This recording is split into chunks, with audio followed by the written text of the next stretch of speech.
Carmen Lira es uno de esos personajes imponderables de nuestra cultura.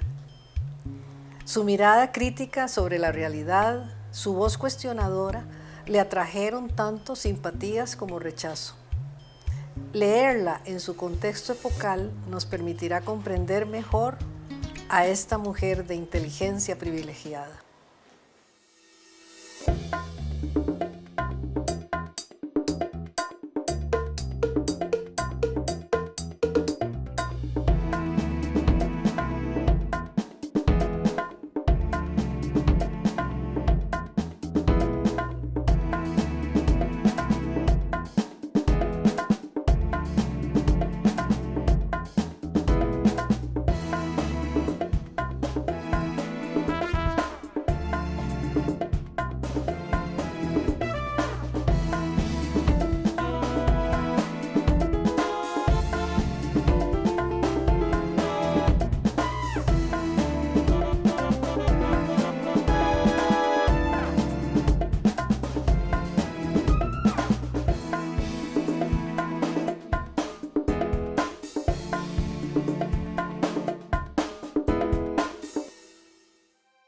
Carmen Lira no solo escribió los cuentos de mi tía Panchita, su obra es voluminosa y refleja las contradicciones sociales y políticas de su época.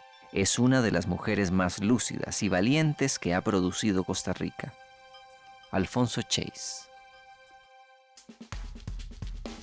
A partir de su novela Bananos y Hombres, de 1931, inicia la denuncia ante la violación de los derechos humanos en las fincas de la United Fruit Company. Conversaremos con el escritor e investigador Alfonso Chase acerca de quién fuera la maestra de la generación del 40.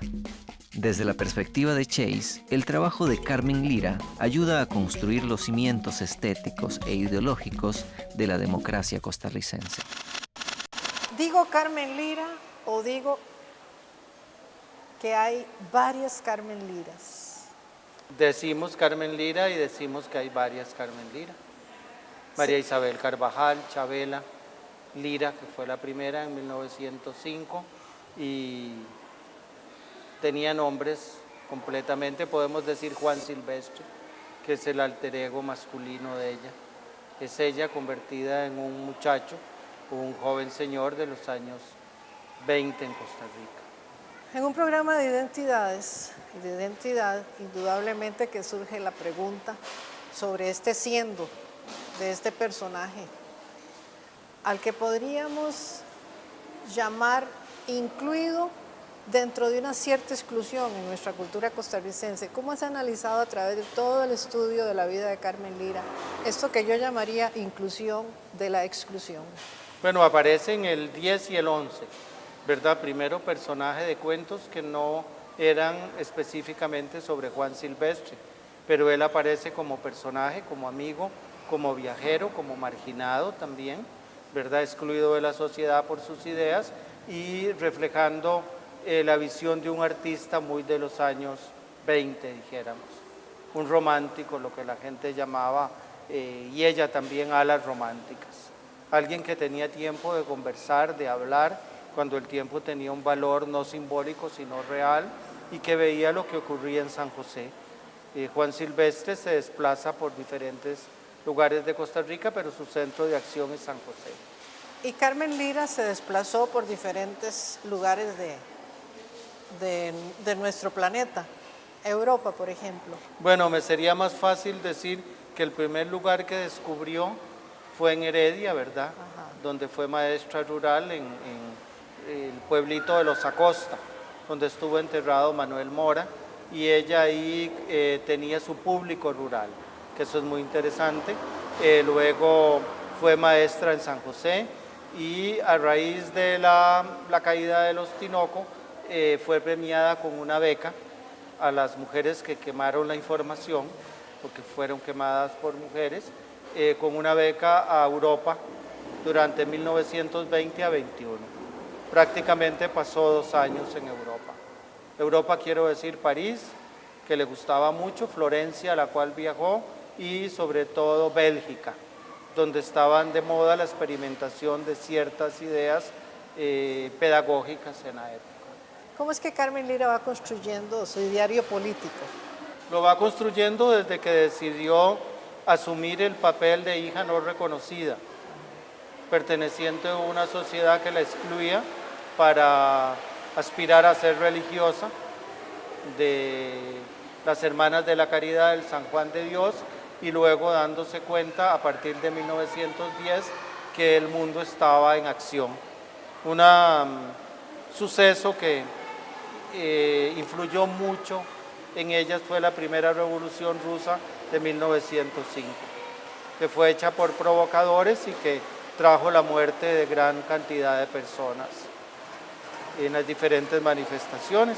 No fue lectora del marxismo en esa época, sino más que todo del anarquismo, de la socialdemocracia, dijéramos alemana, Rosa Luxemburgo, por ejemplo, y luego teorías específicas en América Latina, Aya de la Torre, el arielismo, hasta que en 1930 sufre un cambio político, descubre el marxismo como una ciencia social.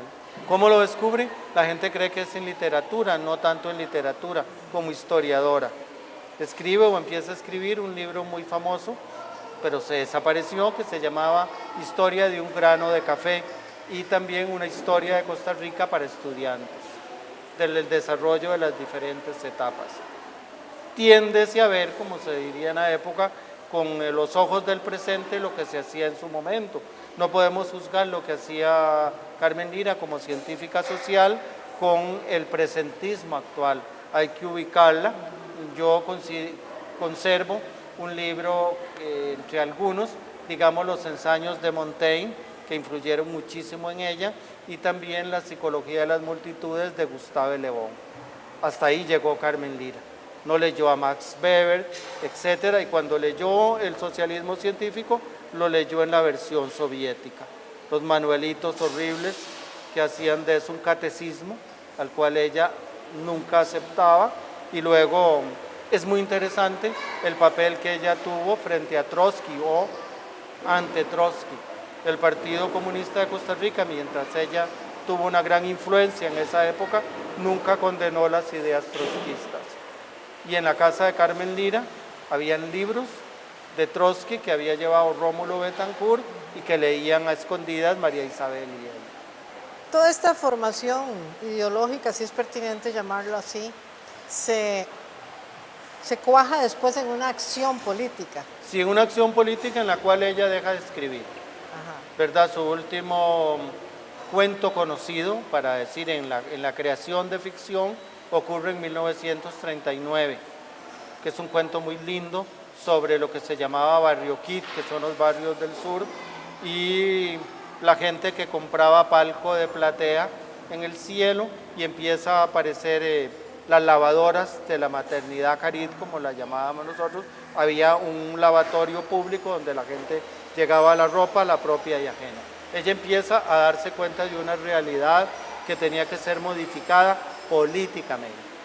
Es cuando ella asume su papel en el Comité Central del Partido como secretaria de actas. Nace la política en acción, en un proceso, dijéramos, de 10 años últimos de su vida, de los 50 a los 60, en la acción política.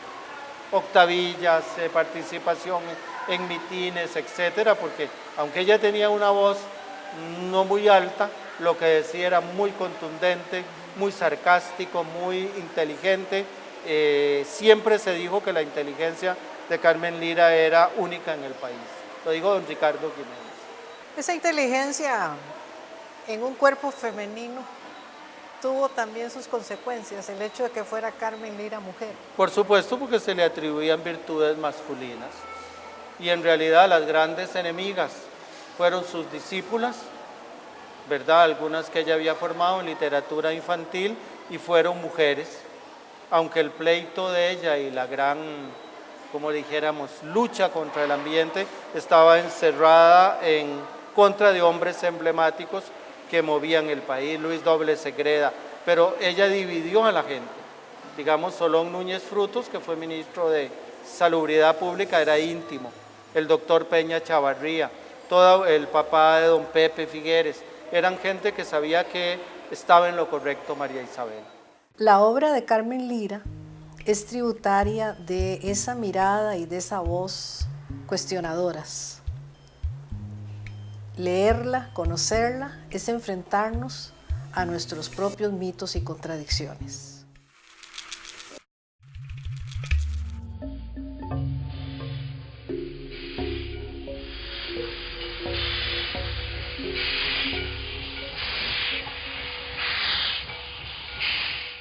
De abril 2009, el séptimo Foro Latinoamericano de Liderazgo consideró que tener un tren de carga que una al Pacífico con el Atlántico en Costa Rica fue una de las mejores 5 propuestas de obras portuarias y logísticas para la región.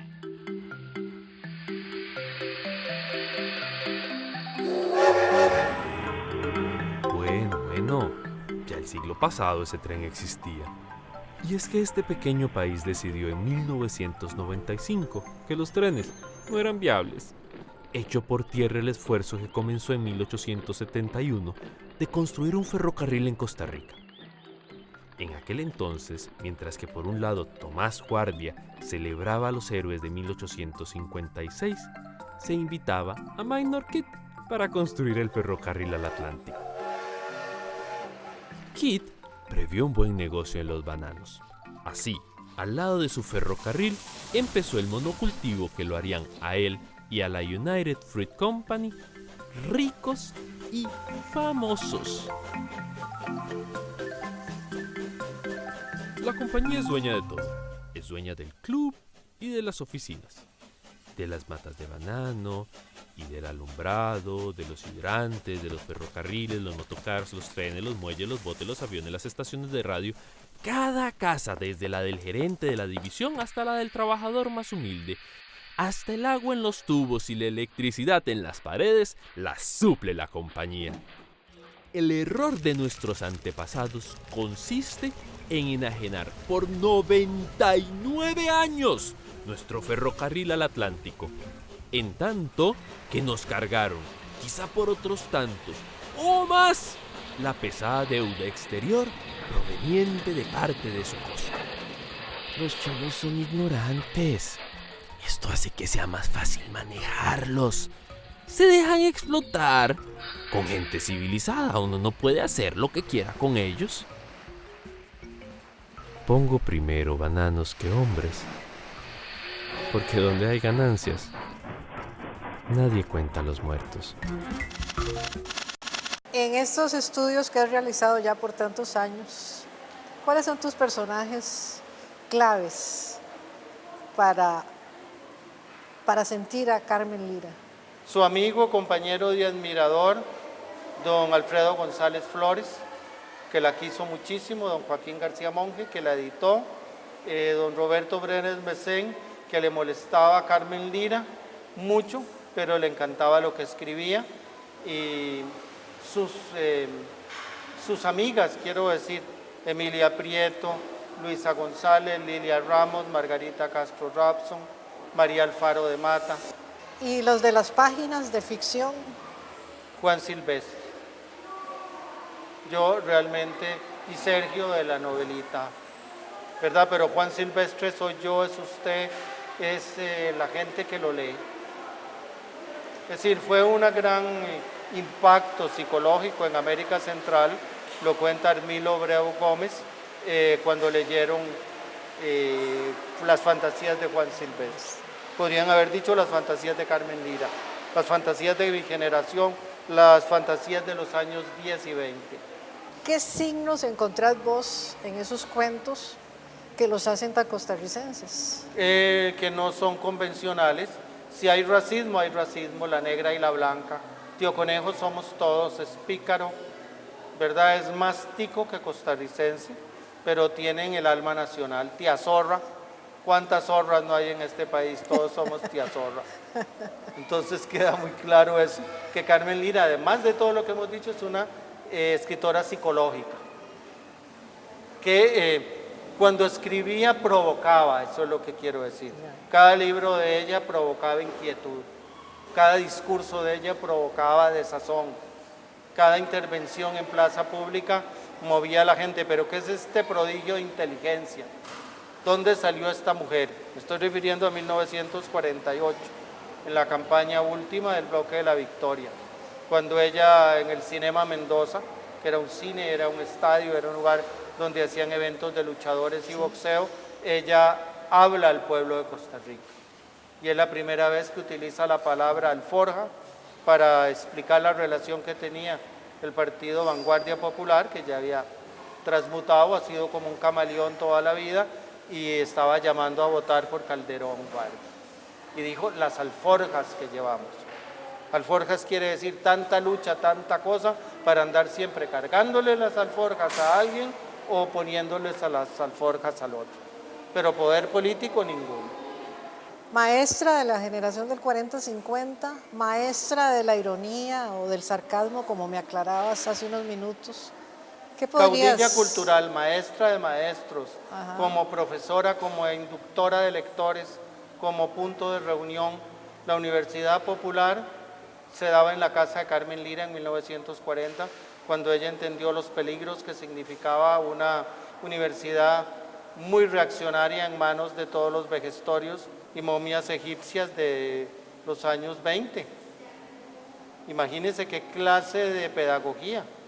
Cuando fundó la escuela maternal montessoriana, los chiquitos comían en la escuela, hacían su aseo, aprendían a tocar instrumentos, había una orquestita, hubo una orquestita, y los chiquitos venían de los alrededores y venían de Tibás, de 5 esquinas de Tibás, de San Francisco de Guadalupe. Era un experimento social. Posiblemente ahora lo veamos así, su razón de vida era eso. El nombre de Carmen Lira nos trae a la mayoría la imagen de los cuentos de mi tía Panchita, el famoso tío Conejo. Y si bien es cierto, es parte importante de su obra porque recogió el lenguaje popular costarricense y el humor costarricense, no obstante, el peso realmente de su obra está en el ensayo político, desgraciadamente, muy, muy poco conocido por la mayoría de nosotros.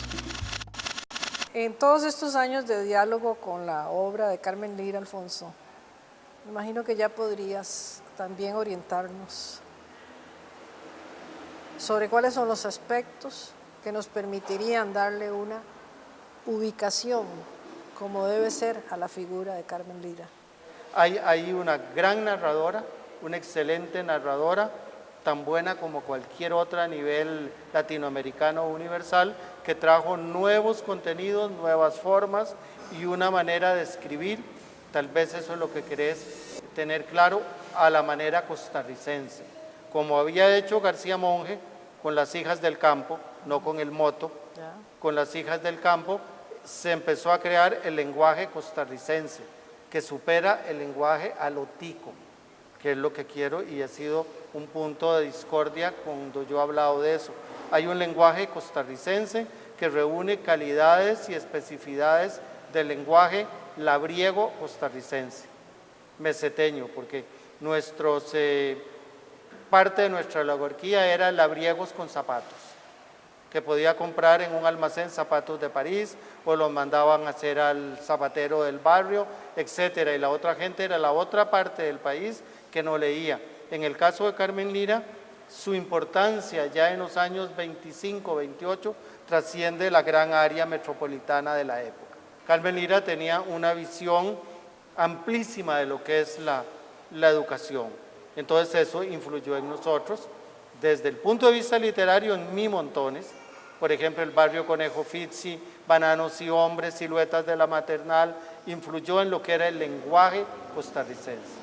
Otros podían trabajar el lenguaje tico, pero no lo trabajaba, por supuesto, ni don Joaquín García Monge, ni Lisímaco Chavarría, ni Rafael Estrada, ni Blanca Milanés, ni María Leal de Noguera.